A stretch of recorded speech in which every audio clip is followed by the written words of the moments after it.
it's not always an overnight change. Yeah, you may win some small victory, but when you change a system, that's a transformation. We were trying to respond to the community saying, okay, we agree with these changes, we don't agree with these, while working with the Bureau to implement the changes that we could, while knowing the federal government's, the federal government's coming, right? So like it was kind of a whirlwind fall. The issues around racial justice have not been addressed in this case. And really, as this case has become the sole point of police reform in Portland over the last 10 years or so, all those issues around racial justice have not been answered. So by the time I left, I mean, we had pretty robust authority to do investigations in kind of the category of cases that we had the authority to do.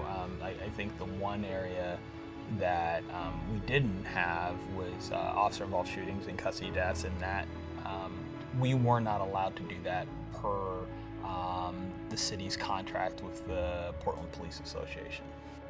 We have made the sort of dual IA IPR system work as well as we can, but honestly, have that be one agency.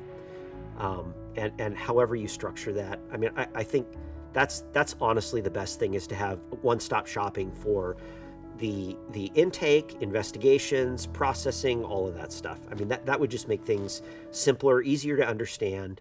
It has to do with who you hire, how you train them, what your policies are, what your discipline is, what the culture is in the organization, what the culture is in the community in terms of expectations and issues.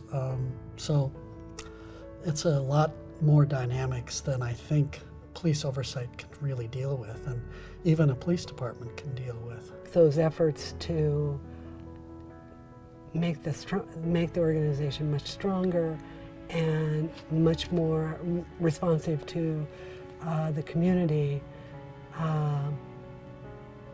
I don't care how many times you have to go back and make little improvements in your organization in order to make improvements in the police bureau. You just do that. What we have to do is understand that justice is not going to go away. As long as there is injustice, it's going to create new people and new movements until justice is rendered. It's not going away. There's something innate within the human spirit that cries out for justice from the beginning of civilization to the present. That's not going to change.